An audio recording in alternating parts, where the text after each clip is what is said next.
మీ సమస్యకు సత్వర పరిష్కారం. సమస్యలు నాకు చెప్పండి. ఇది నా పర్సనల్ మెయిల్ ఐడి.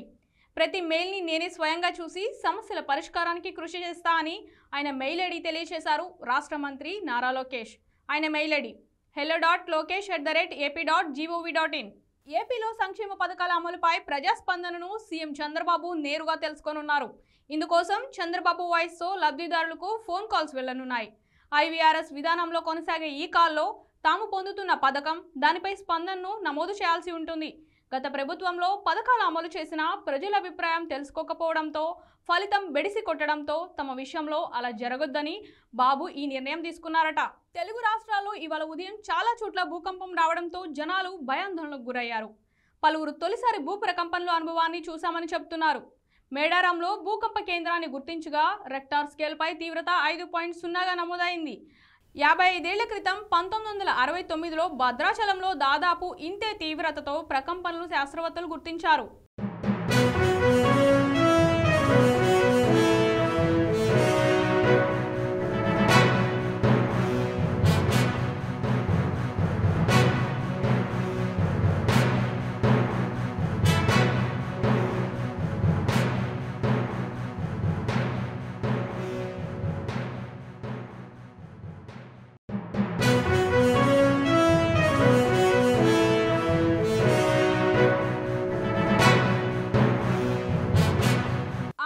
ప్రభుత్వ ఇంటర్ కాలేజీల్లోనూ మధ్యాహ్న భోజనం అందించాలని విద్యాశాఖ మంత్రి లోకేష్ నిర్ణయించారు. 10th తర్వాత డ్రాప్అవుట్స్ పెరగడంతో భోజన సౌకర్యంతో ఈ సంఖ్య తగ్గించవచ్చని అధికారులతో సమీక్షలో పేర్కొన్నారు. అటు విద్యార్థుల్లో నైతిక విలువలను పెంపొందించే పాఠ్యాంశాల కోసం చాగంటి కోటేశ్వరరావు సలహాలు తీసుకోవాలని అధికారులకు సూచించారు. ఆంధ్రప్రదేశ్, తెలంగాణలో ప్రస్తుతం ప్రభుత్వ స్కూళ్లలో మాత్రమే మిడ్ డే మీల్ ఉంది.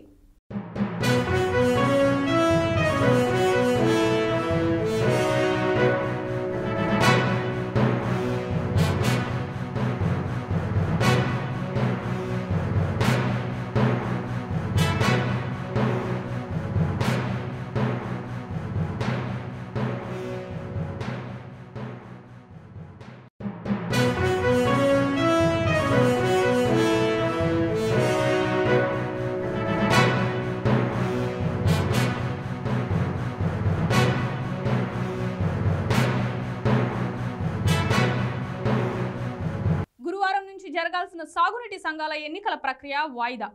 కలెక్టర్లకు సమాచారం పంపిన ప్రభుత్వం. రాష్ట్రంలో గురువారం జరగాల్సిన సాగునీటి సంఘాల ఎన్నికల వాయిదా పడ్డాయి. ఈ మేరకు కలెక్టర్లకు రాష్ట్ర ప్రభుత్వం సమాచారం పంపింది. ఇటీవల వచ్చిన తుఫాను, భారీ వర్షాల కారణంగా సాగునీటి సంఘాల ఎన్నికలకు వాయిదా వేస్తున్నట్లు ప్రభుత్వం స్పష్టం చేసింది.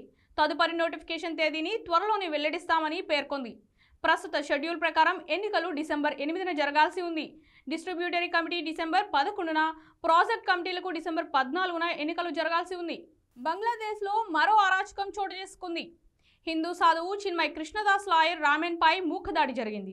అతడు చేసిన తప్పల్లా చిన్మయ్ కోసం కోర్టులో న్యాయ పోరాటం చేయడమే. ఇస్లామిస్టులు అతడి ఇంటిని చుట్టుముట్టి దాడి చేశారు.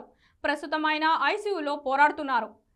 #బంగ్లాదేశ్ హిందూస్ అని ఇస్కాన్ కోల్కతా అధికారి ప్రతినిధి రాధారమన్ దాస్ ట్వీట్ చేశారు. అందువల్ల బంగ్లాదేశ్లోని ఇస్కాన్ గురువులు హిందువులు కాషాయ వస్త్రాలు ధరించొద్దని, బొట్టు పెట్టుకోవద్దని కోల్కతా ఇస్కాన్ ప్రతినిధి రాధారమన్ దాస్ తెలిపారు. ఆలయాలు, ఇళ్ల వరకే మత విశ్వాసాలను పరిమితం చేయాలన్నారు. ఒకవేళ బయటకు వెళ్లాల్సి వస్తే దుస్తులు కనిపించకుండా మెడభాగాన్ని, బొట్టు కనపడకుండా తలను కవర్ చేసుకోవాలని సూచించారు. బంగ్లాలో హిందువులపై దాడులు, ఘటనలు చోటు చేసుకుంటున్న నేపథ్యంలో ఆయన ఈ పిలుపునిచ్చారు.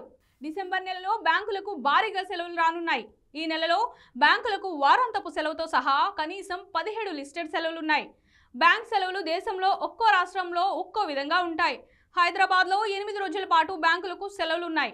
డిసెంబర్ 1, 3, 8, 12, 14, 15, 18, 19, 22, 24 నుంచి మొత్తం 8 రోజుల సెలవులు ప్రకటించారు.